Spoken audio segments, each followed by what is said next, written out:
Hi friends, welcome back to easy recipes. இன்றைக்கி நாம் ஒரு சுவையான கார்ன் சாலட் எப்படி பண்ணுறதுன்னு பார்க்க போகிறோம். சத்தம் கேட்குதா உங்களுக்கு? மொறுன்னு எவ்வளோ டேஸ்ட்டாக வந்திருக்கு. இது நம்ம எப்படி பண்ணுறதுன்னு இப்போ பார்க்க போகிறோம்.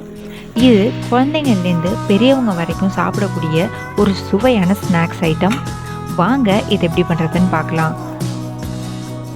இதுக்கு தேவையான பொருட்கள்லாம் என்னென்னு பார்த்தீங்கன்னா, அரை கப் பாயில் பண்ணி வச்சுருக்க கார்ன், ஒரு பெரிய வெங்காயத்தை கட் பண்ணி வச்சுருக்கேன், ஒரு கேப்சிகம், ஒரு தக்காளி, கொஞ்சமாக கொத்தமல்லி, 2 டேபிள் ஸ்பூன் மைனீஸ் எடுத்திருக்கேன். நான் கார்லிக் மைனீஸ் எடுத்திருக்கேன். இது டோட்டலாக ஆப்ஷனல் தான். உங்களுக்கு இந்த டேஸ்ட் பிடிக்கலன்னா நீங்கள் இதை விட்டுடலாம். ஒரு பவுலில் நம்ம இப்போ எடுத்து வச்சுருக்க இன்க்ரீடியன்ட் எல்லாம் ஆட் பண்ணிக்கணும்.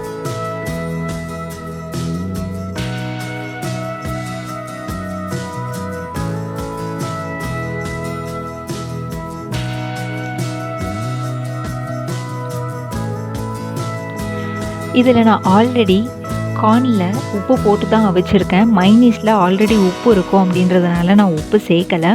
உங்களுக்கு எக்ஸ்ட்ராவாக உப்போ காரமோ தேவைப்படுதுன்னா இந்த ஸ்டேஜில் நீங்கள் போட்டு கலந்துக்கலாம்.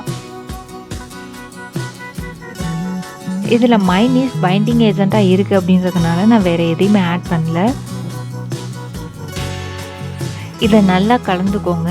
கலந்து விட்டதுக்கு அப்புறமா ப்ரெட்டில் பட்டர் தடவி வச்சுருக்கேன். இதுக்கு மேலே நான் சாண்ட்விச் சட்னி அப்ளை பண்ணி அதுக்கு மேலே நம்ம மிக்ஸ் பண்ணி வச்சுருக்கேன். இந்த மிக்ஸ் வச்சுருக்கேன்.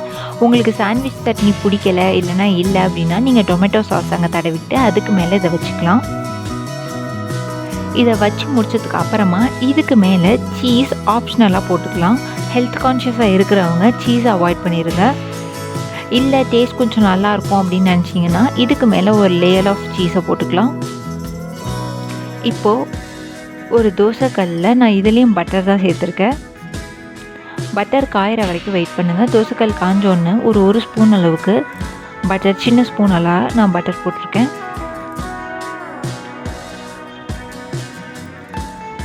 வெண்ணெய் கொஞ்சமாக காஞ்சி வந்ததுக்கு அப்புறமா இதில் நம்ம ப்ரெட்டை வைக்கணும். இது ஒரு 2 நிமிஷம் அப்படியே இருக்கணும். சிம்மில் வச்சு வேக விடுங்க. ஏன்னா நீங்கள் எவ்வளோக்கு எவ்வளோ சிம்மில் வச்சு இதை செய்கிறீங்களோ அவ்வளோக்கு அவ்வளோ கிறிஸ்பி ஆகும். கீழே இது கிறிஸ்பியாகிட்டு இருக்க டைமில் மேலே கூட வெண்ணெயை தடவி வைங்க.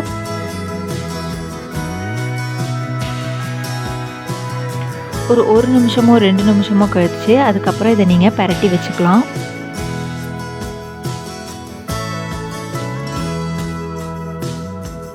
இப்போ இது 2 நிமிஷம் ஆயிருக்கு. நான் சிம்மில் வச்சு இது செஞ்சுருக்கேன்.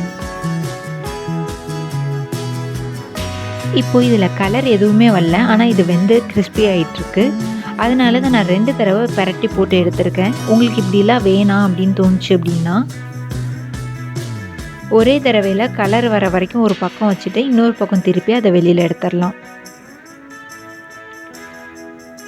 பார்த்தீங்களா, கோல்ட் ப்ரௌன் கலரில் ப்ரெட் வந்துருச்சு. இப்போ இது ஃபுல்லாக கிறிஸ்பி ஆகிடுச்சு. நான் இப்போ அதை வெளியில் எடுத்துட்டேன். அவ்வளோதாங்க, சுவையான கார்ன் சாண்ட்விச் ரெடி. இதை நீங்கள் குழந்தைங்களுக்கு ஸ்கூல் விட்டு வந்ததுக்கப்புறம் ஸ்நாக்ஸாக கொடுக்கலாம். வீட்டில் நீங்களுமே ஸ்நாக்ஸாக சாப்பிட்லாம். ஒரு சுவையான ஐட்டம். இந்த வீடியோ உங்களுக்கு பிடிச்சிருந்துச்சு அப்படின்னா இந்த வீடியோக்கு ஒரு லைக் பண்ணுங்கள். மறக்காமல் ஈஸி ரெசிபீஸை சப்ஸ்கிரைப் பண்ணுங்கள்.